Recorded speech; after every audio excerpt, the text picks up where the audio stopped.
selamat datang di podcast kedua IPAT hari ini. Ya, hari ini IPAT mau cerita ke kalian sini deh. Kalian duduk dulu dong sama aku di sini. Aku mau cerita ke kalian. Mungkin aku mau ngasih tips untuk tugas akhir atau orang-orang yang mau skripsian. Kalau kemarin aku tips untuk jadi anak kuliahan yang gak jelas itu, sekarang tips untuk menyelesaikan tugas akhir. Ya mungkin ini cuman pengalaman aku doang. Kalau emang ada yang sama, terima kasih. Kalau ada yang aneh, ini cuma pengalaman aku. Gimana ya? Intinya ini pengalaman aku gitu. Pertama itu yang aku lakuin, aku udah mempersiapkan tugas akhir aku dari mulai awal semester 6. Ya, awal semester 6. Itu tuh udah mikirin judul gitu. Maksudnya nih gini, disclaimer dulu.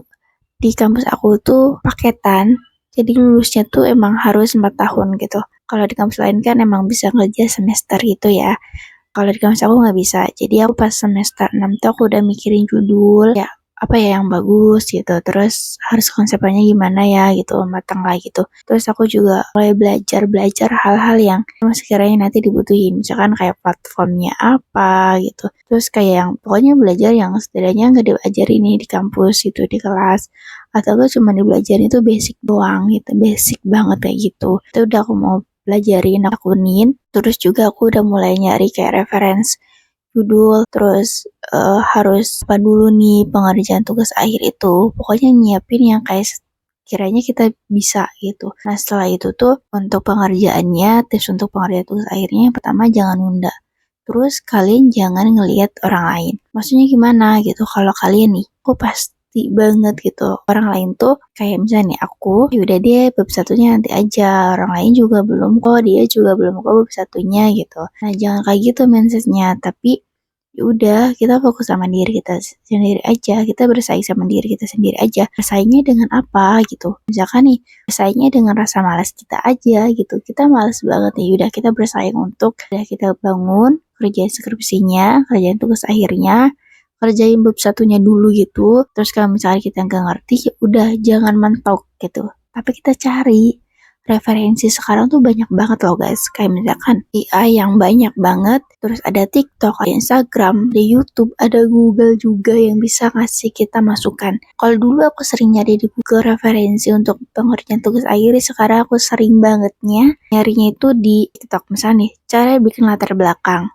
gitu. Karena kalau di Google tuh langsung baca gitu kan, kita harus baca. Kalau di TikTok itu enaknya tuh kita cuman kayak dengerin video singkat gitu loh, jadi lebih gampang. Pokoknya kayak latar belakang, batasan masalah, terus pokoknya semuanya deh gitu. Itu banyak banget di TikTok, gampang-gampang banget. Jadi kita tuh jangan pemikirannya kuno. Dalam artian kuno tuh semuanya tuh kayak harus penjelasan dari dosen. Kita tuh di era Gen Z loh guys. Gen Z itu kayak harus bisa mecahin masalahnya sendiri gitu.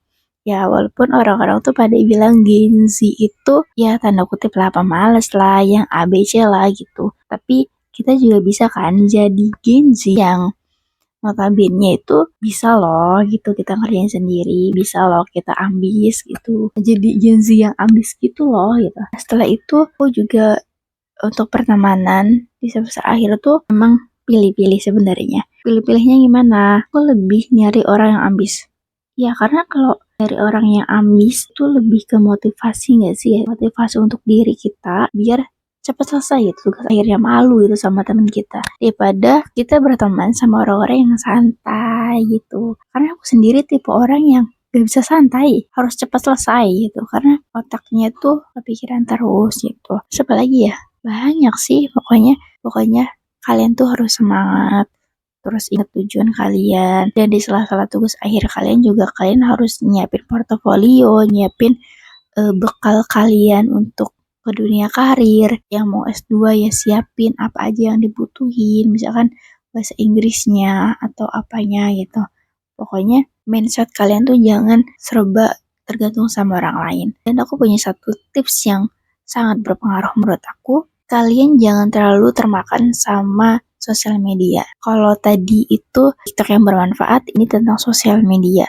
Kalian pastilah kalau tahu kenapa FYP itu di TikTok kalau kita semester akhir ngajarin skripsi yang pusing, tiba-tiba ada konten tentang skripsi yang kayak aduh skripsi pusing, aduh bla bla bla gitu. Ya kan? Ya nggak? Bener nggak? Kalau bener, kalian tuh jangan sampai membenarkan itu. Misalnya ya lagi, bener lagi, kok sama ya gitu. Tapi kalian tuh mindsetnya tuh skripsi doang gitu. Jadi maksudnya dalam hati doang, udah anggap aja skripsi itu tugas. Misalkan udah tugas bab 1, 2, bab 3 kayak gitu. Jadi selesai satu-satu. Kan di bab 3 tuh ada perhitungan. Udah berarti ada matkul ini nih, udah selesai dulu matkulnya gitu. Jadi anggap semua skripsi itu adalah udah tugas doang gitu. Enggak, bukan hal yang berat banget, bukan hal yang kayak serem banget gitu. Tapi kalau masalah dosen, kita nggak bisa untuk kayak menyepelekan hal itu. Emang dosen pembimbing itu tuh susah gitu. Pasti ada aja gitu, entah itu yang susah dihubungin atau yang lainnya.